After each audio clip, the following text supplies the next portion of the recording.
سعيد قال حدثنا الليث وحدثنا محمد بن رمح قال أخبرنا الليث عن يزيد بن أبي حبيب عن أبي الخير عن عبد الله بن عمرو عن أبي بكر رضي الله تعالى عنه وعنهم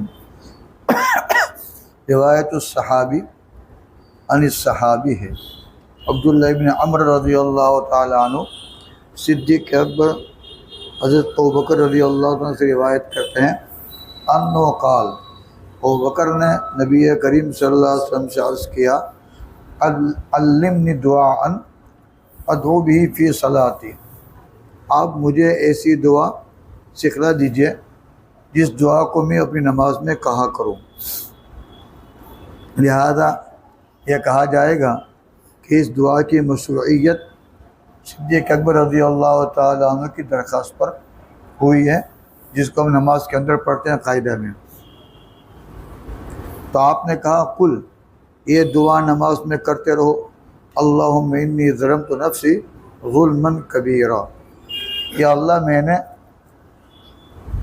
اپنے آپ پر بڑا ظلم کیا ہے۔ وقال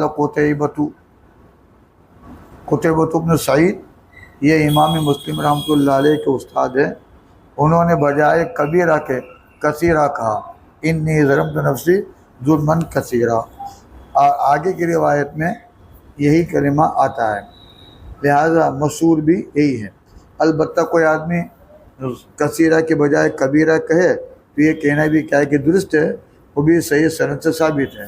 ادھر دونوں کلمہ ثابت ہے، ایک میں دوسرے کو کوئی اشکال نہیں ہے۔ ترجمہ یہ، اللہ میں نے اپنے آپ پر بڑا ظلم کیا ہے یا بکثرت ظلم کیا ہے۔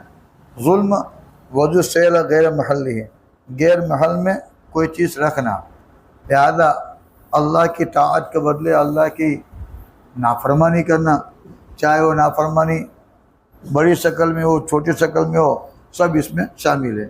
لہذا ہر چھوٹا گناہ بھی کبیرہ ہے، اس لیے کہا ظلماً کبیرہ، بڑے گناہوں کے بارے میں نہیں ہے بلکہ چھوٹے گناہوں کے بارے میں بھی ہے، اس لیے کہ بڑے گناہ چھوٹے گناہ کی تفسیر یہ عقیدوں کی درستگی کے واسطے ہے، ورنہ چھوٹا بھی بڑا ہی ہے۔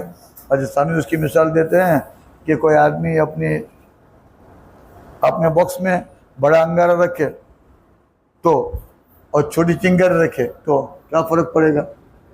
جو کام بڑا انگارہ کرے گا وہی کام چھوٹی چنگاری کرے گا۔ لہٰذا بڑا گناہ جو اثر کرتا ہے آہستہ آہستہ، چھوٹا گناہ بھی وہی اثر کرتا ہے، اس لیے کہتے ہیں اصرار علی الصغیرہ کبیرہ ہے۔ لہٰذا کیا ہے؟ اصرار علی الصغیرہ، یہ بھی کبیرہ ہے۔ ہم تو اصرار کبیرہ پر کرتے ہیں، تو پھر صغیرہ کیا چیز ہے؟ بہت ہوتا ہے، اس لیے کبائر سے بڑے پڑے ہیں۔ اور ہمارے استاد یہ کہا کرتے تھے اصرار علی الصغیرہ کبیرہ ہے، تو اصرار علی الکبیرہ غصے میں بولتے تھے کفر ہے کفر، حالانکہ اس کو کفر کہا نہیں ہے، مگر پھر بھی کیا ہے کہ وہ شدید تھے گناہوں کے سلسلے میں، اس لیے ایسا کہتے تھے۔ تو اصرار علی الصغیرہ بھی کبیرہ ہے۔ اب اصرار کیا چیز ہے؟ اصرار یہ نہیں ہے کہ صغیرہ کو بار بار کیا جائے۔ اصرار کا معنی سمجھ لینا کہ اصرار کا معنی یہ نہیں ہے کہ صغیرہ کو بار بار کیا جائے۔ صغیرہ ایک مرتبہ ہو گیا لیکن اس سے توبہ نہیں کی، یہ بھی اصرار ہے۔ اور توبہ نہیں کی تو یہ بھی کیا ہے؟ اصرار ہے۔ یہ بات دوسری ہے کہ دوسری مرتبہ اس نے وہ گناہ نہیں کیا، اس لیے بار بار کرنا یہ کوئی ضروری نہیں ہے۔ اس کا مطلب یہ نہیں کہ اگر صغیرہ پر توبہ نہیں کی تو وہ کبیرہ بن جائے گا، اس لیے صغیرہ کر لینے کے بعد بھی نہیں بھول ہو گئے، صغیرہ ہو جانے کے بعد بھی کیا ہے کہ انسان کو فوراً توبہ کر لینا چاہے تاکہ وہ کبیرہ نہ بنے۔ تو اگر کبیرہ ہے تو یہ تفسیر ہے۔ تو کہتے ہیں اللہم انی ظلمت نفسی، یا اللہ میں نے اپنے آپ پر بڑا ظلم کیا ہے۔ وقال قتیبۃ، اور قتیبۃ بن سعید کہتے ہیں کثیرہ، میں نے بکثرت گناہ کیے ہیں، ولا یغفر الذنوب الا انت، اور تیرا علاوہ کوئی گناہوں کی بخشش نہیں کرتا۔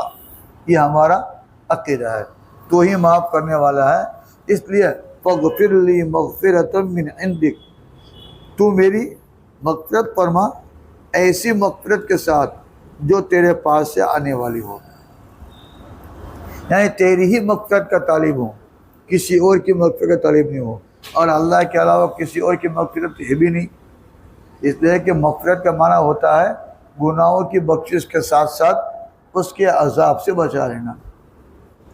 تو گناہوں کی بخشش یعنی معافی دنیا میں بہت کچھ کر سکتا ہے، مگر کیا وہ اس کی سزا سے بچا سکتا ہے؟ نہیں، وہ تو اللہ تبارک و تعالیٰ کی شان ہی ہے کہ جو گناہوں کو معاف کرنے کے بعد اس پر عذاب بھی کیا کر دے کہ موقوف کر دے۔ مغفرت اسی کو کہتے ہیں، غفر یغفر غفرانا۔ تو گناہوں کو معاف نہیں کرتا مگر تو ہی، فغفر لی مغفرۃ من عندک، لہذا میری مغفرت فرما ایسی جو تیرے پاس ہی سے، ورحمنی، اور مجھ پر رحم فرما یعنی انعامات سے نواز۔ لہذا فغفر لی یہ گناہوں کی بخشش ہے، اور ورحمنی ثواب عطا فرما، انعامات عطا فرما اور ثواب کا بدلہ عطا فرما۔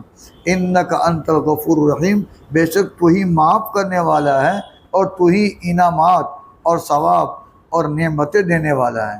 لہذا تجھے سے کیا ہے کہ ہم مانگتے ہیں، یہ دعاؤں میں مانگتے ہیں، کیونکہ درمیان نماز میں اس طرح کی دعا سے منع کر دیا ہے، یہ تو اس کو نماز کے آخر میں کیا ہے کہ رکھا ہے، اور یہ مستحب ہے۔ نبی کریم صلی اللہ علیہ وسلم نے اس کو دعا میں شامل کرنے کو کہا ہے، اس لیے کہ انہوں نے یوں کہا تھا، ادعو بہ فی صلاتی، جن کلمات کے ذریعے میں اپنی نماز میں دعا کروں۔ آپ نے جواب میں کہا قل، یہ کہہ لیا کرو، اور جواب سوال کے مطابق ہوتا ہے، لہذا سوال میں نماز ہے تو جواب کے اندر بھی کیا نماز ہے، لیکن یہ مطلب نہیں کہ نماز میں یہ دعا ہے، آپ نے دعا کے اندر بھی کر سکتے ہیں۔ چلو، نماز کے اندر بھی اور اپنے گھر کے اندر بھی، معلوم کہ نماز کے ساتھ یہ دعا خاص نہیں ہے۔ چلو، کتب سعید اور دوسرا لیث۔